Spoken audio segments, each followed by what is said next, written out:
കൊല്ലം കൊട്ടാരക്കരയിൽ 2 KSRTC ബസ്സുകളും tanker ലോറിയും കൂട്ടിയിടിച്ച അപകടം. കോട്ടയത്തേക്ക് പോയ KSRTC ഫാസ്റ്റ് പാസഞ്ചറും ടാങ്കർ ലോറിയും തമ്മിൽ ആദ്യം കൂട്ടിയിടിച്ചു. പിന്നീട് മറ്റൊരു KSRTC ബസ്സും അപകടത്തിൽപ്പെടുകയായിരുന്നു. നിരവധി പേർക്ക് പരിക്ക്.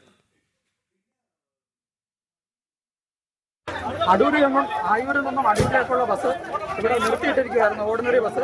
അതിന് ഓവർടേക്ക് ചെയ്ത കോട്ടയം ബസ് കയറി വന്നപ്പോൾ ഈ ടാങ്കർ വന്നത് സ്ഥലമില്ലാതെ അവർ നേരിട്ട് ഇടിക്കുകയായിരുന്നു. 2 ഡ്രൈവർമാർക്കും ഗുരുതര പരിക്കുണ്ട്. ഫ്രണ്ട് സീറ്റിന്റെ ബാക്കിൽ ഇരുന്നവർക്കും നല്ല പരിക്കുണ്ട്. 2 ടാങ്കറിലെ ഡ്രൈവറെയും നമ്മൾ വെട്ടിപ്പൊളിച്ചെടുത്ത് സൂപ്പർ പ്ലാസ്റ്റിക് ഡ്രൈവറെയും വെട്ടിപ്പൊളിച്ചെടുത്ത് 2 പേർക്കും നല്ല പരിക്കുണ്ട്. കാലും കൈയും എല്ലാം നല്ല ഒടിവുണ്ട്, നല്ല കൈയൊക്കെ തിരിഞ്ഞു പോയിട്ടുണ്ട്. നല്ലത്. മനോജ് ചേരുന്ന വിവരങ്ങളുമായി. മനോജ്, ഈ ഒരു അപകടം എങ്ങനെയാണ് ഉണ്ടായത്? നിരവധി പേർക്ക് പരിക്കേറ്റിട്ടുണ്ടല്ലോ. അവരുടെയൊക്കെ ആരോഗ്യസ്ഥിതി എങ്ങനെയാണ് എന്നാണ് മനസ്സിലാക്കാൻ കഴിയുന്നത്? കൊട്ടാരക്കര തിരുവനന്തപുരം റോഡിലാണ് ഈ വൈക്കൽ ജംഗ്ഷനിൽ അപകടമുണ്ടാകുന്നത്. ഈ കൊട്ടാരക്കര ഭാഗത്തേക്ക് വന്ന KSRTC സൂപ്പർ ഫാസ്റ്റിൽ എതിർദിശയിൽ വന്ന ടാങ്കർ ലോറി ഇടിക്കുകയായിരുന്നു. ഈ ഓവർടേക്ക് ചെയ്യുന്നതിനിടെ KSRTC ഓർഡിനറി ബസ്സിലും ഇടിച്ചിട്ടുണ്ട്.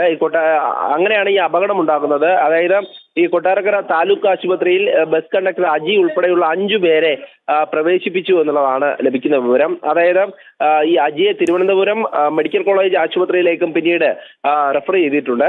ടാങ്കർ ലോറി ഡ്രൈവറെ ഈ ലോറി വെട്ടിപ്പൊളിച്ചെടുക്കേണ്ട ഒരു സാഹചര്യമുണ്ടായി. വളരെ ഗുരുതരമായിട്ടുള്ള പരിക്ക് തന്നെയാണ് ഈ ലോറി ഡ്രൈവർക്ക് ഏറ്റിട്ടുള്ളത്. എന്തായാലും ഈ ബസ്സിലുണ്ടായിരുന്ന മറ്റാളുകളെയും ഒക്കെ സമീപത്തെ ആശുപത്രിയിൽ പ്രവേശിപ്പിച്ചിട്ടുണ്ട്. എന്തായാലും ഡ്രൈവറുടെ നില ഗുരുതരമെന്നാണ് അറിയാൻ സാധിക്കുന്നത്. അവിടെ ഉണ്ടായിരുന്ന നാട്ടുകാർ ഒക്കെ ഓടിക്കൂടിയാണ് മറ്റ് രക്ഷാപ്രവർത്തനങ്ങൾ നടത്തിയത്. പോലീസും സ്ഥലത്തെത്തി തുടർ നടപടികൾ സ്വീകരിച്ചു വരികയാണ്.